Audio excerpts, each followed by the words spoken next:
પંચમહાલ જિલ્લાના ગોધરા તાલુકામાં આવેલ વિંજોલ ખાતે રાજ્યપાલ આચાર્ય દેવવ્રતજીની અધ્યક્ષતામાં શ્રી ગોવિંદ ગુરુ યુનિવર્સિટીનો 6ઠ્ઠો પદવીદાન સમારોહ યોજાયો।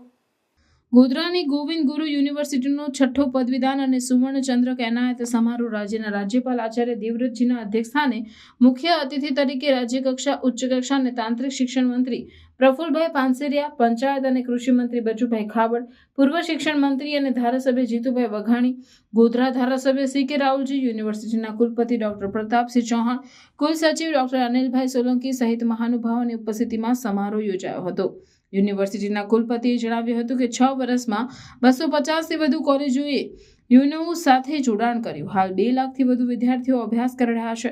યુનિવર્સિટી પરિસરમાં નવનિર્મિત વિવિધ ભવનો તેમજ સંપૂર્ણ વાતાનુકૂલિત વિશ્વ કક્ષાના ઇન્ડોર સ્ટેડિયમ તેમજ ગ્રીન બિલ્ડિંગના દરજ્જાથી પ્રમાણિત એવી યુનિવર્સિટીની ઉપલબ્ધિઓ સહિતનો ચિતાર આપ્યો હતો।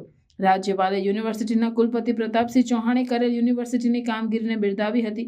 ડિગ્રી મેળવનાર વિદ્યાર્થીઓ અને પ્રાધ્યાપકોને શુભેચ્છા પાઠવી હતી। શાંતિથી બેઠેલા વિદ્યાર્થીઓને જણાવ્યું હતું કે દુનિયા ઝડપથી આગળ વધી રહી છે, તો તમે શાંત ન બેસશો। તમે યુવાન છો, તમે તેજસ્વી છો, તમારે આગળ વધવાનું છે। વડાપ્રધાન યુવા વર્ગ પર ગર્વ અનુભવે છે। દેશને આત્મનિર્ભર બનાવવાનું અને વિકસિત ભારતના નિર્માણના સંકલ્પને સાકાર કરવા જઈ રહ્યા છે। ગોવિંદ ગુરુ મહારાજે આદિવાસીઓને એકત્ર કરી દેશની આઝાદી માટે આંદોલન કર્યું હતું। તેમના નામથી યુનિવર્સિટીની સ્થાપના કરી છે। તે યુનિવર્સિટીમાં તમે અભ્યાસ કરો છો। અભ્યાસ માટે જે પરિશ્રમ કર્યું છે તેના ફળ સ્વરૂપે તમને પદવી આપવામાં આવનાર છે। તમને ડિગ્રી મળી જશે। શિક્ષિત હોવાનું એટલે ફક્ત ડિગ્રી મેળવવાની નહીં, પરંતુ એક જવાબદાર વ્યક્તિ અને જવાબદાર નાગરિક બનવાનું છે।